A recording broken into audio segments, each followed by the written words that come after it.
Al-Qari'atu mal-Qari'ah. Wa ma adraka mal-Qari'ah. Yawma yakunun nasu kal-farashil mabthuth.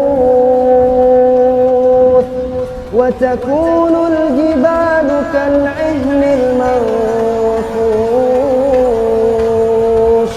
Fa'amma man thaqulat mawazinuh fahuwa fi 'ishatin radiyah.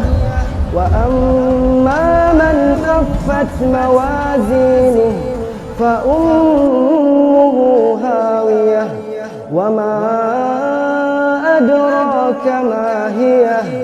Narun hamiyah.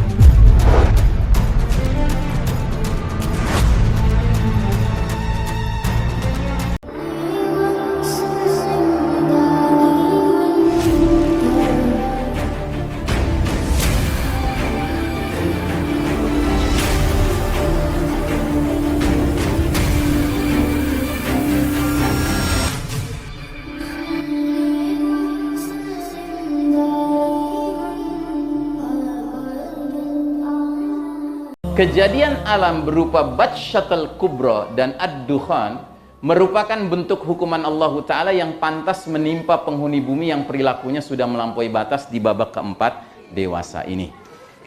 Jadi artinya kita tahu sejak dari berbagai umat-umat terdahulu bahwa Allah Ta'ala punya sunnatullah, punya hukum yang berlaku secara sosial. Apa itu hukumnya? Bila suatu kaum sudah didatangkan pemberi peringatan, lalu kaum itu terus saja dalam kekufurannya, terus saja dalam kemungkarannya, terus saja dalam kezalimannya, terus saja dalam kesyirikannya, sampai titik tertentu Allah akan datangkan apa? Allah akan datangkan apa? Azab, ya kan? Itu sudah rumusnya seperti itu. Dan perlu Anda ketahui, azab yang datangnya dari langit, ya, yang disebut Batshatul Kubra. Batshatul Kubra itu artinya hantaman yang keras, yang diyakini datangnya dari langit, Pak. Ya kan? Yang menurut bahasa para astronom modern sekarang ini disebutnya sebagai badai meteor, ya kan? Itu bila mana menimpa planet bumi ini sekarang ini, ya kan?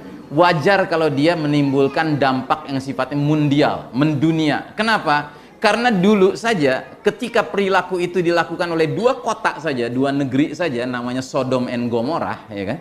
Allah Ta'ala mendatangkan yang namanya hujan batu, ya kan? Atas kaum Nabi Lut itu. Dalam bahasa Al-Qurannya disebutnya sijilin musawwamah. Sijil itu artinya batu-batu panas, ya. Musawwamah itu artinya yang dikasih nama, Pak. Jadi ada alamatnya gitu, ya kan? Si fulan pasti kena, ya kan? Dan rudal-rudalnya Allah lebih canggih daripada rudal bikinan manusia, gitu. Ya. Nggak kurang-kurang istri Nabi Lut saja kena rudal itu.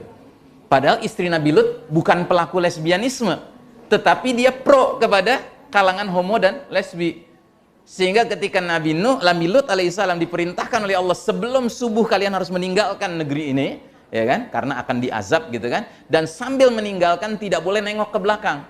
Semuanya disiplin. Nabi Lut anak-anaknya disiplin, tidak mau nengok ke belakang. Istrinya nengok ke belakang. Begitu nengok ke belakang langsung kena rudal, ya kan? Kena salah satu sijilin musawwamah. Karena sudah ada namanya istrinya Nabi Lut di situ, di batu itu. Nah, sekarang Anda bayangkan, cuman dua negeri saja Allah takdirkan hal itu terjadi pada dua negeri itu. Bahkan bahasanya dalam Al-Quran dikatakan, kami jadikan aliyaha safilaha, bagian atas dari negeri itu berada di bawah. Yang berarti apa? Dijungkir balik kan? Gitu. Dijungkir balik. Sehingga berjatuhanlah, ya, mereka itu dengan kepalanya terlebih dahulu. Nah, dalam keadaan jatuh itu, Pak, mereka disambit sama sijilin musawwamah itu. Karenanya Ibnu Abbas radhiyallahu anhu, ya kan? Anhuma. Ibnu Abbas itu salah seorang sahabat Nabi yang didoakan menjadi ahli tafsir oleh Nabi. Nabi pernah mendoakan khusus, ya Allah, lapangkanlah hati dan pikiran anak ini supaya menjadi faham dengan, ya, kitabmu. Gitu. Nah, Ibnu Abbas ini ahlinya tafsir. Jadi waktu Nabi sudah wafat, Abu Bakar sudah wafat, zaman kekhalifahan Umar bin Khattab, rupanya di daerah Syam itu di utara Pak, di daerah utara, kedapatan ada seseorang yang terbukti melakukan tindak pidana berupa apa? Perbuatan kaum Nabi Lut. Gitu, ya. Nah, pihak Syam, gubernur Syam ngirim surat ke khalifah nanya hukuman model apa yang harus kami terapkan kepada dia. Nah, yang ditanya adalah Ibnu Abbas oleh Umar bin Khattab, karena dianggap Ibnu Abbas paling ngerti tentang tafsir kan.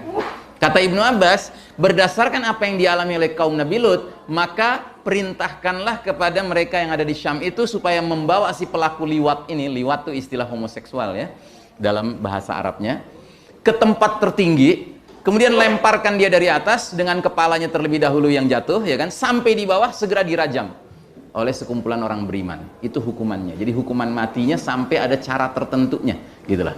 Ya, karena ini mengambil pelajaran dari apa yang dialami oleh kaum Nabi Lut yang oleh Allah dijungkir balikan negerinya Sodom dan Gomora, kemudian mereka berjatuhan dalam keadaan kepalanya duluan dan disambitin kan gitu.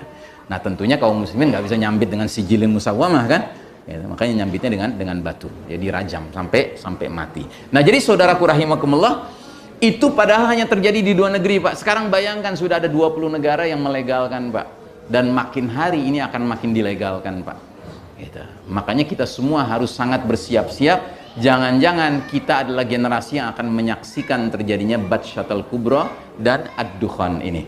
Saudara sekalian rahimakumullah, 10 tanda menjelang as-sa'ah atau 10 tanda besar itu adalah Ad-Dukhan, asap, Ad-Dajjal, ya, Ad-Dabah, binatang yang keluar dari Bukit Sofa di dekat Masjidil Haram, yang bila binatang ini sudah keluar, maka binatang ini akan memberi tanda kepada orang beriman dan tanda kepada orang kafir sesuai keadaannya masing-masing. Dalam hadisnya dikatakan, bila binatang ini berjumpa dengan orang beriman, maka binatang ini akan menyebabkan si orang beriman itu wajahnya menjadi cemerlang. Tapi kalau dia ketemu dengan orang kafir, maka dia akan kasih stempel di hidungnya, gitu. Stempel kafir gitu.